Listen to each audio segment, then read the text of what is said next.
back with Dr. Oneeka Williams. Sorry about that just now. We had to do a quick restart. Dr. Williams, I just want to I just want to go through what I call a breadcrumb of success. Okay. From St. Rose's in Guyana, St.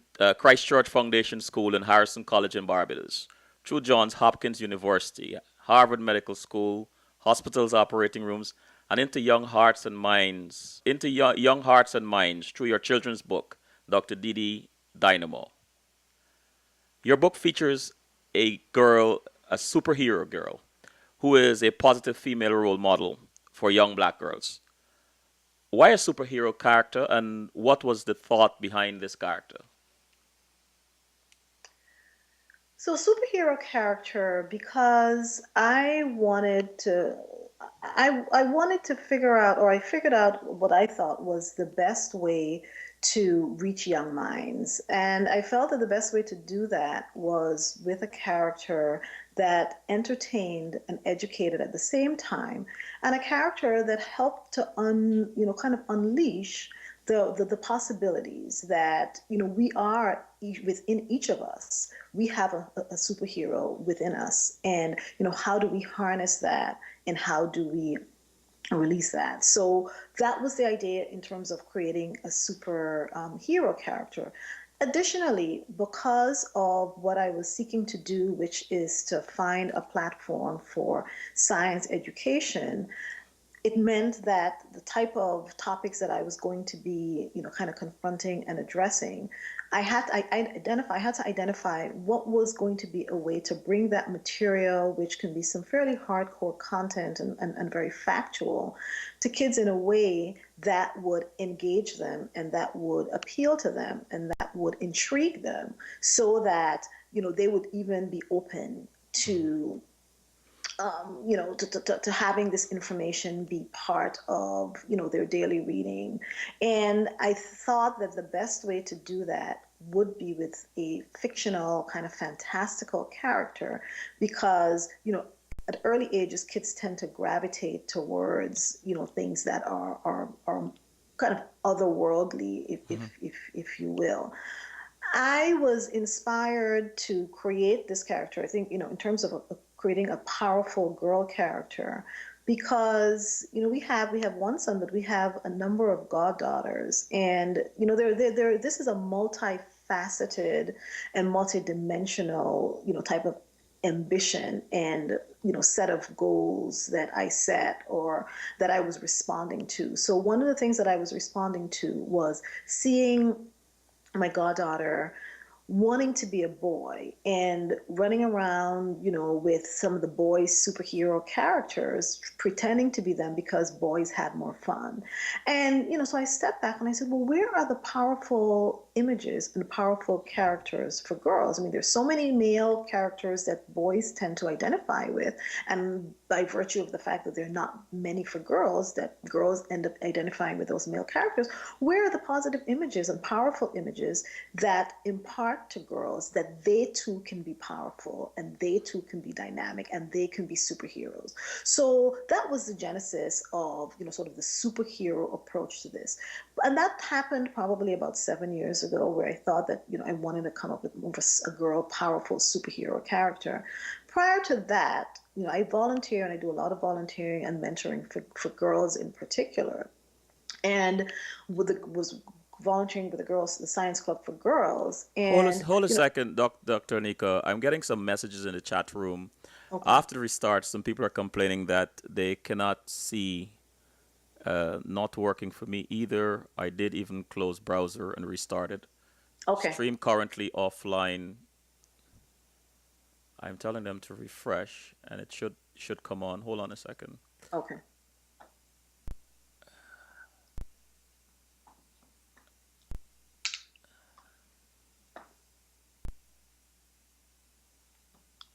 Let me just.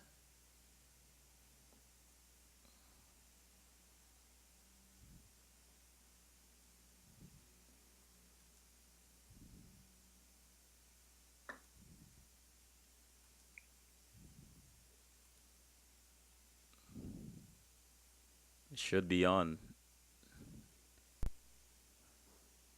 Put on some music in the meanwhile.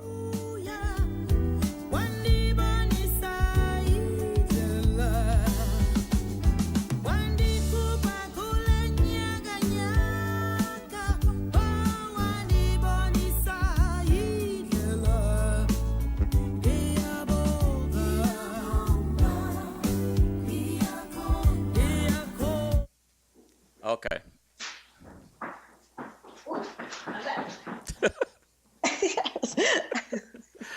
Oh,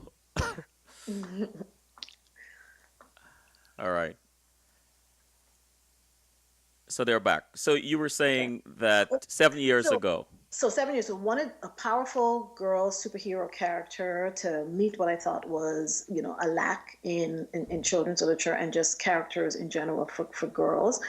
Was responding to this growing, I think sort of stereotypical but very real concern that girls tended to shy away from science at a very early age, and there was, not significant enough representation. And we look at women in the workforce, we represent, over 50% of people in the workforce. But when you look at women in science, technology, engineering, and math, we only represent, less than 25%. And so, lots of concerns about why was it that girls don't seem to be going into science, technology, engineering, and math. Additionally, as I, kind of went through in the libraries and shared, books with my son and our other children in our lives, I began to be concerned of what I felt was really the lack of diversity in children's literature and children's books. And so the combination of wanting to create a platform that was engaging, that helped to imprint very early in children in the same way in which that it was for me, which is that I grew up with science, and so it became a natural part of my environment. It became imprinted in my brain that this is, a very viable kind of pursuit. It's not something that's intimidating. It's not something that's hard to do. It's not something that I needed to sort of shy away from. I was very comfortable in that space and very comfortable with my potential, my abilities to Hmm. be able to do science. And so I want to create that for young girls, for young children. The book also has, these sort of affirmations and messages that are very universal. And so my vision for this character, Dr. Didi Dynamo, is that it appeals across the board, across races, across genders, across ethnicities, because some of the driving force also behind why I created it was, a real platform for literacy, because, the technological of all the technological advances, so many of our kids are now preferentially, engaged with the iPad, with the iPod, with the computer, and all of these various devices. And reading is becoming, less and less of their everyday, kind of recreational existence. And I wanted to bring back, the joy of reading and bring back reading as the primary entertainment for young kids, because I think it does create the foundation for, a love of learning, for critical thinking, for imagination, for, how do you, for language, for, so many various things that essentially form the fabric of what you eventually apply to some of these expanded literacies and technological literacy and all the digital literacies. For you to be able to really function within that space, I think, you have to have a good foundation of reading and early literacy. And even when we think about the parent-child interaction and the value of how you create frameworks in which your kids understand the world and how they view the world and how they're able to articulate their feelings and their thoughts and how, finding their voice. And one of the things as a storyteller that I really enjoy about, this process is that this is a passion of mine, because part of it, I think, for good writers write what they know. And so this is part of my story. I am telling in many different ways my story. And because of that, because it comes from my heart, because it's a part of who I am, I think it makes it's much more effective, and I am able to communicate it in I'm able to communicate it, I think, in a much more vibrant and a much more real way. And so, you combine, the love of learning, the love of literacy, the love of science, creating positive role models and positive imaging for kids of color, kids across the world, creating this belief that not even the sky is the limit, that I have the potential to be anything that I want to be.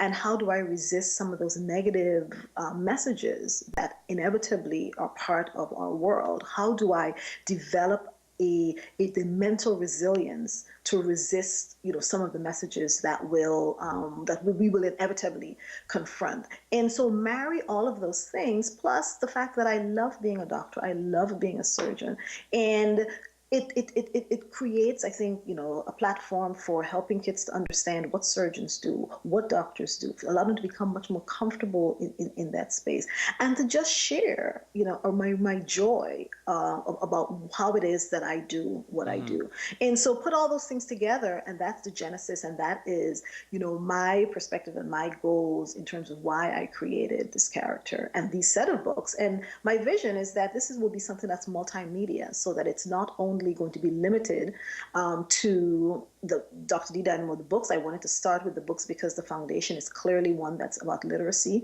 but that it will expand to, you know, games and cartoons and the apparel and the workbooks and other educational products, that it can be used within schools, that it will become a household name similar to Dora the Explorer. Everyone knows Dr. D Dynamo, Mm-hmm. and that's my mission.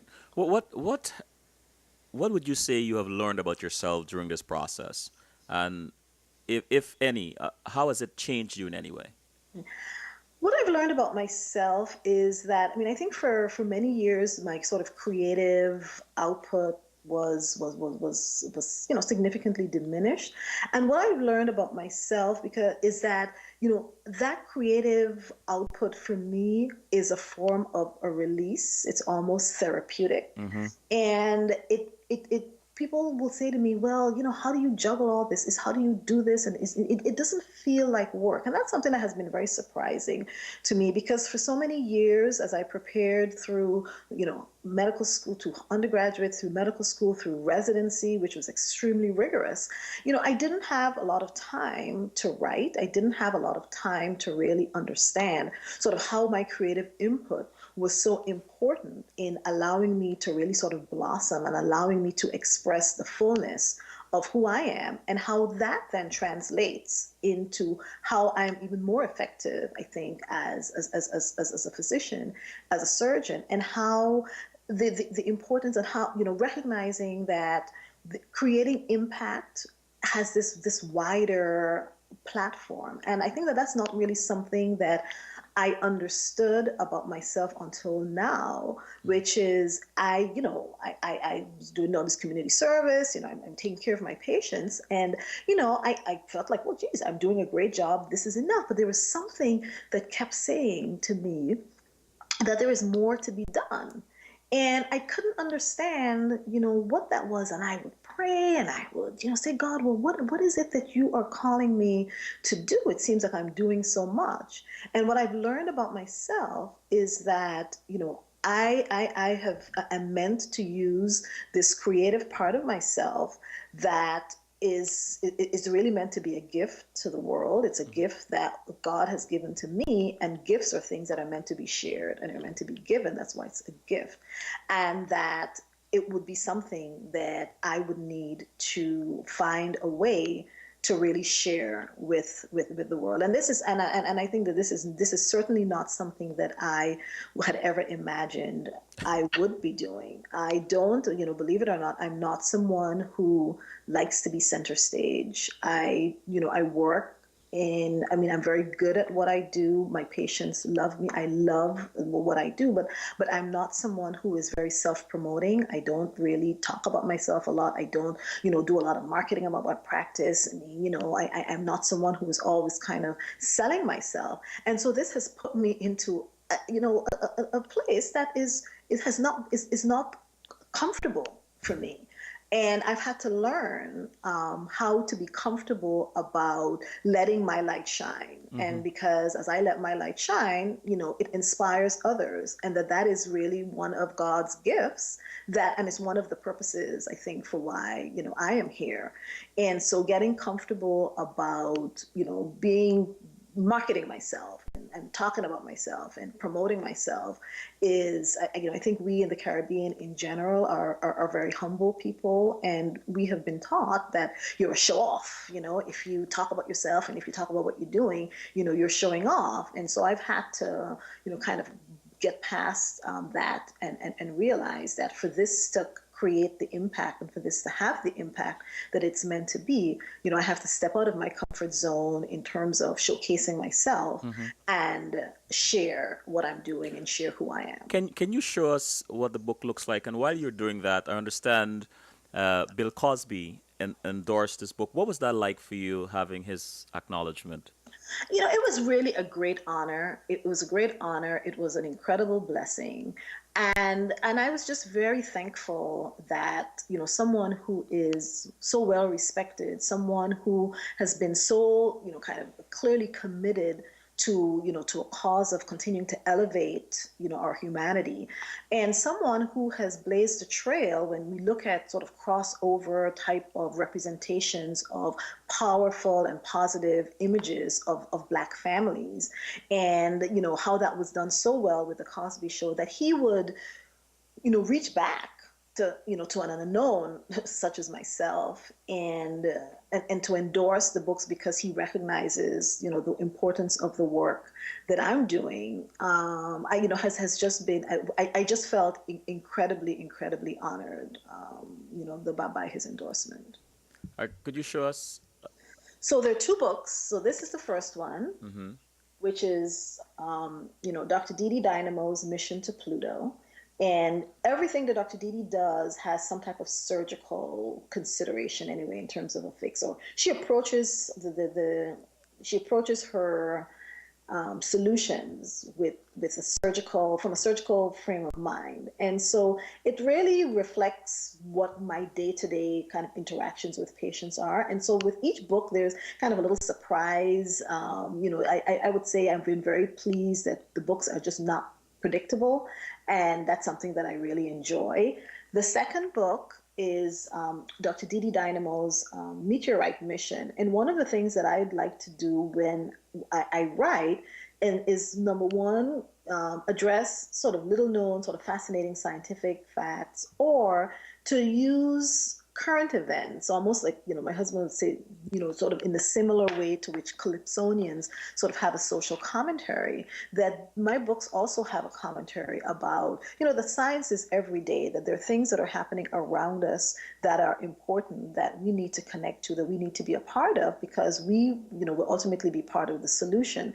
And so I have used, sort of current events in some of my books and current concerns as the basis for the content in my books. Mm. And so when kids read and students read my books, I want them to be brought into contact with how science and how scientific concepts are working in our lives, are relevant today, because it then informs, where we're going and what types of careers and what types of decisions as individuals that we'll be making in terms of how we have impact on our world, and how we move forward from here. I just want to read two quick comments in the chat room. GY to NY. Lovely to see and learn more of Persis S and parentheses SP through the years. Quite an impressive life. And Patrick said, "Good evening to you and your beautiful guest. Very inspiring conversation." Thank you. Oneeka, what kind of feedback have you been getting from children who read the book and their parents?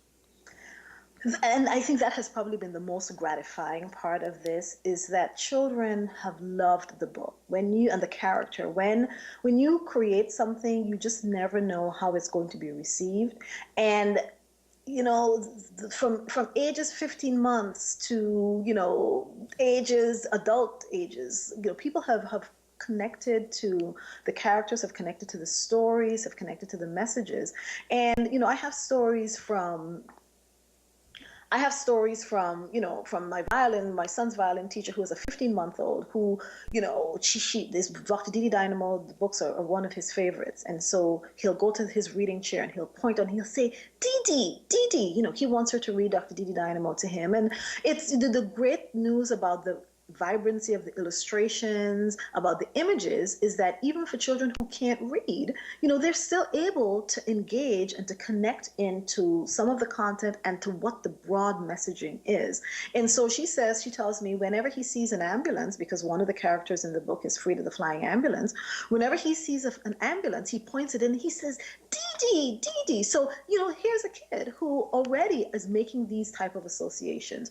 I have other children who love the surgical instruments. I have parents who are just so inspired. I have so many people who come to me and say, well, I've always wanted to write, and you've inspired me. And I have parents who will say, my kid wants me to read this book to them 3 or 4 times. I'm tired of Dr. Didi Dynamo because I'm reading it, multiple times. Every night is the only book that they want to read. And the other thing that has been so gratifying to me and has just been so heartwarming is that girls and boys have embraced the book equally. So even though this is a girl protagonist, the boys have connected into the storylines, to the science, to the power behind her, to her electrical energy, and the message of you can believe in yourself, you can do anything that you want. I mean, and the characters, and this is the thing that I have really, when I say this is an outlet for me, I mean, I hear the voices in my head. I can hear Kyle, and I can hear Didi, and I can hear Lucas, and the conversation and the dialogue, it captures and captivates kids, and because each of the characters has their own specific personality and idiosyncrasies, children tend to relate to various characters for various reasons. So the response has been overwhelmingly positive, and I believe strongly that our children have amazing potential. All children have amazing potential. And there's sometimes a tendency, in this culture to try to dumb things down. And, I have pushed back against that. I'm just like, I want to bring the rich vocabulary. I want to bring the science content that is, a little bit more challenging. I don't want a book that a child picks up and reads once and they get it and they move on. I want a book that meets a kid at each of their different levels and resonates and appeals and speaks and provides something different at each level. So the 15-month-old can see the image of the doctor, can see the ambulance, can see the illustrations and be captivated and get something there and get an imprinting about positive messages. And then you can get to the 6-year-old who can read it and can kind of get the storyline but may not be able to kind of get the vocabulary, and they'll have to look in the glossary and see what some words mean, and they can then use those words. And then you have the 10-year-old who can then really grasp the gravitational forces and the what defines planets and so on and so forth. So it's a book that grows with children. And then you got to engage parents. If you want kids and parents to read, you have to engage the parents. And so I write this book from a perspective of a parent, and when I'm reading with my child, when I'm reading with Mark, well, how do I get engaged? And I get engaged because I learned something. And so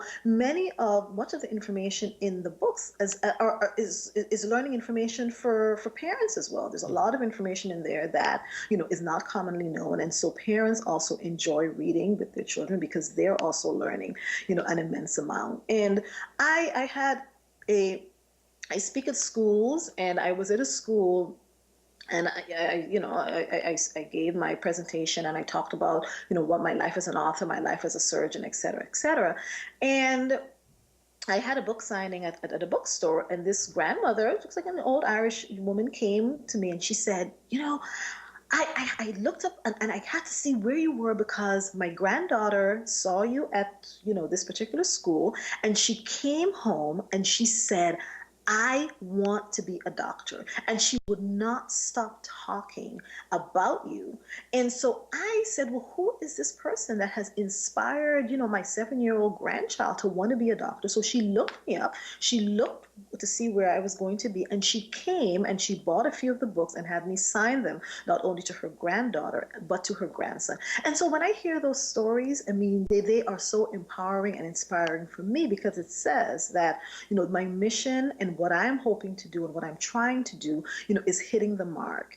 And I believe that when I am true to who I am, I mean, I've had people tell me, well, you can't, you can't have a character that's a surgeon and a scientist and going on adventures. There's too much going on. You can't have a book where, there's so many characters, they lose children. You can't have a book with sophisticated scientific concepts. Kids are not going to be engaged. It's too difficult for them. The words are too complex. And I've said, no, I refuse to accept that. I believe that our children are capable of anything, and that when we throw things at them, Oliver Wendell Holmes said, a mind once stretched never regains its original dimensions. And I believe that. I believe when you put things in front of children and you stretch them and you push them, you create, a construct, and you create an expansion within their mind that allows them to then have one step forward and then one step forward and then one step forward. They never go back. And so I am really committed, and I believe strongly that we have to provide our children with material that is engaging, that is educational, that is challenging, that is stimulating, and that if I marry that with things that are fictional and fantastical and entertaining, then I have a great formula for getting kids engaged in reading and getting kids engaged in from very early, so that it creates a lifelong love, a lifelong desire to learn more. I want for when children finish this book and when parents finish this book, that they want to know more, that they're asking questions. I've tried to align it with the Common Core curriculum, which is this reading for informational purposes, this reading with critical thinking, not spoon feeding and providing all the information, but providing enough of a framework that makes kids question, make them have to think, make them have to dig a little bit deeper, make them have to use their imagination to take a step outside of what they know in a traditional sense and explore, all the other possibilities. And so, and so this has really challenged me, and it has blessed me in an incredible way. And, my belief is that this has been a divine journey. And, one of the things that you say in your introduction is, about when you have an idea and how, there's a responsibility to trying to pursue that idea, because many times it is, a seed that gets planted in someone else that helps them to realize their destiny. Mm-hmm. And when I came up with Dr. Didi Dynamo probably about 6 years ago, I, was kind of moving slowly, pussyfooting, just slowly kind of getting it together. And even though we live in a technological age, I write by hand. My ideas come and I put them down on paper. And so I had created everything in a notebook.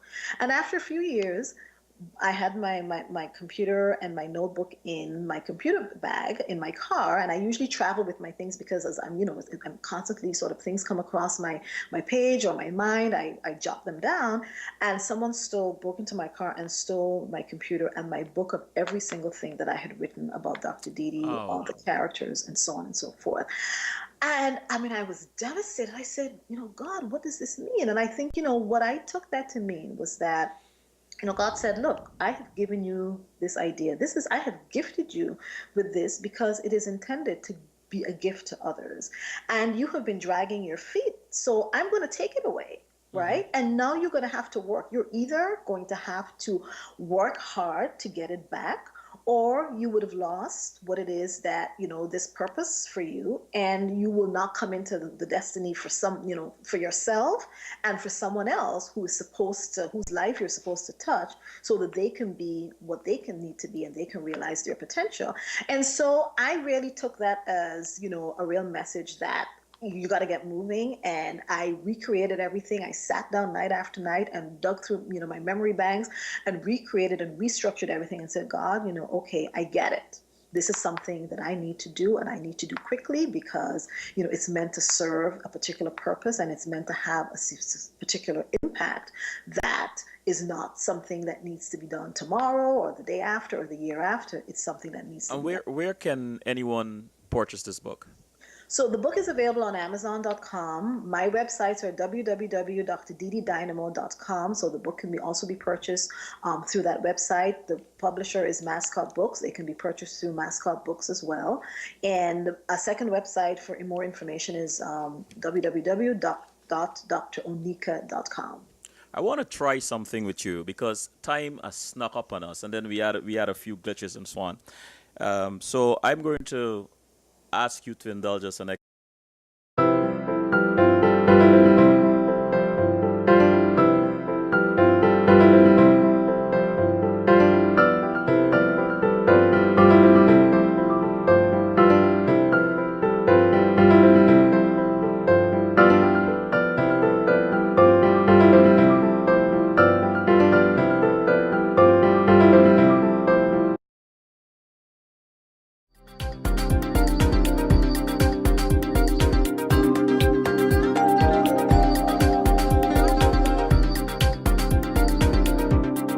5 or 10 minutes if you don't mind. Okay, no problem. All right, wonderful. If we take a break, I may have to scoot and just get an extension cord to plug my iPad in. So we're back. Hi there. I want to treat this section as a rapid fire section. Okay. So I want to ask you some questions. I want to go back a little bit to medicine. Okay. And I'm curious about this. Do you remember what was it like the first time you held a scalpel in front of the first time you held a scalpel when you were about to attend to a patient? What was that feeling like? It's a very nerve-wracking feeling. I think there are two different feelings. There's one when you're in training, and then there's one when you're an attending and you're no longer supervised and your very first case on your own. As in training, it is it's very nerve-wracking because you're sitting there or you're standing with an attending who's essentially evaluating you and seeing whether you're going to be able to perform to the extent or to the level where they'll allow you to do anything again. So you're really kind of under the gun to to represent well. And so that was, it's very nervous. You make you very nervous. You're very apprehensive. Your hands are shaking and you're really kind of trying to, to put on a good show because, this is something that's going to determine, how much you're going to get to do in the operating room. And it really feels at the same time, you feel honored because attending surgeons do not allow you to touch the scalpel and certainly not cut a patient unless they feel that you're capable. And so it's almost a rite of passage that when you're allowed to cut anything, you first start by being able to tie some knots and, so they throw you a little crumb here and there and you feel incredibly, blessed. And so when you actually get to the point where you're allowed to cut, it's exciting, you're nervous, but you feel honored because it's really saying that they have a degree of confidence in your skill that you're not going to do something crazy. As an attending, when we're in training, the buck doesn't stop with you. You have someone who is responsible for the ultimate outcome and the ultimate procedure. And so when you come out from under their wings and you have to do it on your own, that is very intimidating. Developing that level of confidence in the operating room where you are the primary surgeon and you're cutting into that patient without backup for the first time can be very it can be very intimidating. And one of the things that even now in a teaching institution, one of the things that I've had to get much better about, the thing that's I am now on the other side of the fence, which is I'm the attending surgeon and I'm teaching residents and medical students, and the stress level is ratcheted up probably 100 times, because as an attending surgeon, allowing a resident to do, some of the case or do parts of the case where you relinquish, I mean, you have so much control, but you're essentially allowing them, to an opportunity to learn, and you're supervising. But when that scalpel is out of your hand, and you're trying not to hover, you're trying not to micromanage, you're trying not to grab the scalpel back. But it can be, as an attending surgeon, we're in a teaching institution, very, very stressful. I want to move through some questions, but I'm just curious to ask you some of these things and see how fast we can get through them. Um, what does writing do for your spirit? Writing makes my spirit feel free. Wonderful. What are some things you believe that you are doing right that positions you to be a successful surgeon and author? And what do you believe being a top urologic surgeon in America says about you? What are the things that I'm doing? Let me see. What are the things I'm doing right that positions me to be A successful a surgeon and successful? author. So I think the things that position me is that I'm disciplined about how I approach my craft. I'm very serious Hmm. about what I do. I think I'm a very compassionate, kind, and caring person. And I think that I believe that medicine and writing is a ministry. Hmm. I believe that it is meant, and that it's really, how God uses me, and to bless others. Hmm. And because I see it as a ministry, I take it seriously, because I believe that my impact and that what I'm doing is something that is, ordained. It's a calling. And I'm going to open that question up a bit. What, in your opinion, does being a successful black female surgeon, and this for the young girls that are maybe listening tonight, what, in your opinion, does being a successful black female surgeon in America say, or you'd want it to say about you? I would want it to say that anything is possible, that we do not limit ourselves, and we don't allow others to limit us. And so if you would like to do something that is uncharted territory, or that there is, someone that has not done it before, that you should not be limited by that. I believe that seeing others who are such as myself, who are, sort of charting the course and making ways and making successes in this way, I think, acts as inspiration for others, that you can see that it can be done. Hmm. But I think what it says about me is that I am, someone who just have always believed that if I set a goal for myself, that it is something that it is possible to achieve. Karen G in the chat room said, great idea to reach the children. Patrick said, I love the idea of the book. Imagery is very important for young children, and more particularly for young children of African descent. Yes. Can you share, well, skip that. What profession other than yours would you like to attempt? Or So if I couldn't, you mean if I couldn't have been a doctor? yes. Hmm. Interesting.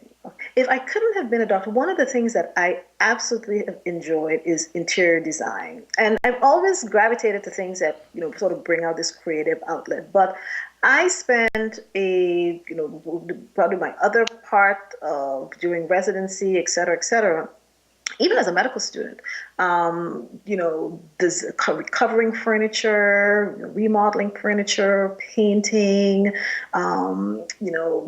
artwork, selecting art. I love interior design, and our home and our homes are a reflection of that. With the color, with the way in which things are coordinated. And so, if I couldn't be a doctor, I would want to be an interior designer. What still surprises you about you? I'm sorry? What still surprises you about yourself? What still surprises me? Here, this is what I am, what surprises me about myself still is that I can be very emotional. And when I say that, I was reading a book with my son this morning, and we've been reading it over the past several weeks, a book called Wonder. And it was about a boy who was born with this set of genetic conditions where his face was very disfigured. And he went to school in the fifth grade for the first time, and it talks about his experiences, about how people responded to him, and just some of the challenges that he faced. And at the end of the book, after kind of going through all these challenges, upon graduation, he was given the medal of that really represented, someone who is just kind and has all of these sort of pearls of greatness, and just the way in which he had conducted himself and navigated through the year was so inspirational and showed so much strength of character that he got that award. And I have to tell you, this morning, I'm like crying as I'm reading, Wow. the end of this book.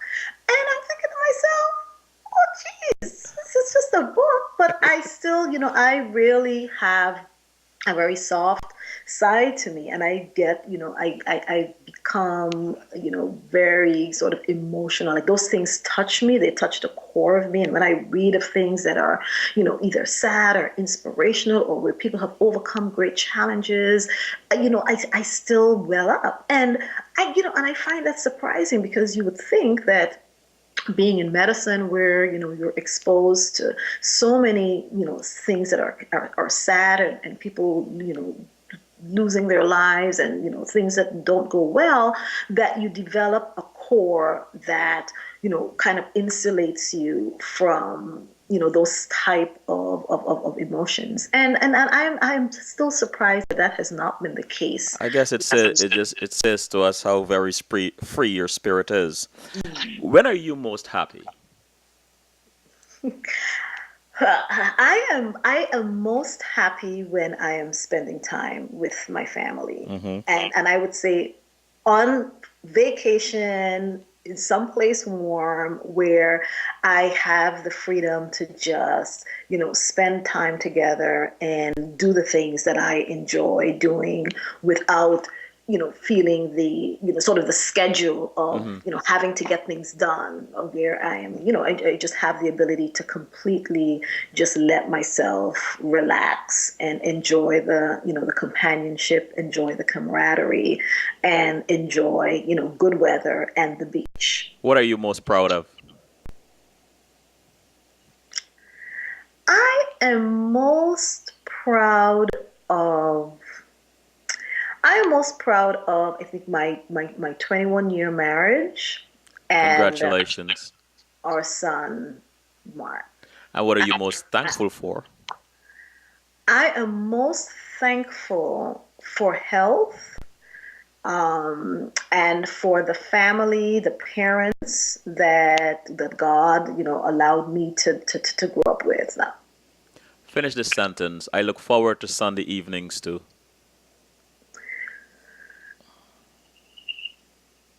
I look forward to Sunday evenings to spend time watching my son, nephew, and two of his friends have their afternoon lessons with Gran, who's my mother. And so she is doing with them what she did with us and countless of our other friends. And I have to tell you, it takes me back. And I look forward to Sundays to go over there. She cooks a pot of food, and I will sit there and do my work while I see her give the old West Indian teacher treatment to these 4 7-year-old boys. And I am shaking my head thinking, oh my gosh, Talking about going back in time, I know it's a if time you could war. go back in time, Yes. what would you tell that 15-year-old Oneeka?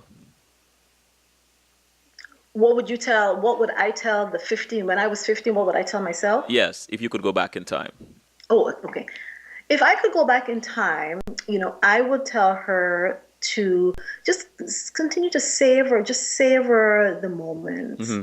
that enjoy life, that make the best and make the use of every possible opportunity that comes your way, and value relationships. That relationships, I think, are what keep us connected, and to really value and honor relationships. Have we seen the best of Onika? I do not think so. I don't think so. One of the things that Nelson Mandela is one of the people that I so greatly admire, and there are a lot of the things that he has said that I really love. And so one of his quotes that resonates with me is that there's no passion to be found in settling for a life that is less than the life that you're capable of living. And I feel like with every day there's more to life that I'm capable of living. So I still think that I have so much more growing to do, and I think that that's what drives me, is that I don't feel ever that I have arrived and that I have done enough and that I'm all set. I always have the feeling that there's something more that I can do, and it's not living in a place of discontent. I live in a place of joy and gratitude, Hmm. but it is living in a place that says to me that I must continue to grow. I must continue to optimize and maximize who I am. And that, with every day comes varying opportunities that I can optimize. And that's my goal. And that's my mantra, is that, there's always more to be done. And the last question, which I ask all my guests: Mhm. what makes you laugh out loud? What makes me laugh out loud? Let me see. When did I get a good laugh?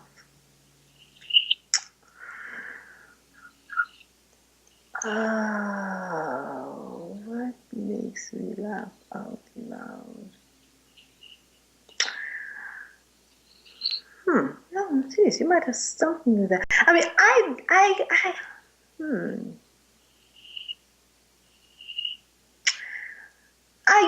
I laugh a lot, but I mean, I think the things that make me laugh out loud are just, the daily stories that I hear and I encounter with my patients. I mean, obviously for me, being a urologic surgeon and being a woman in urologic surgery is, as you can imagine, every day is interesting and an adventure. And the part of what I bring to the specialty is that there are many times that people come in, and the things that they have to talk about are very sensitive.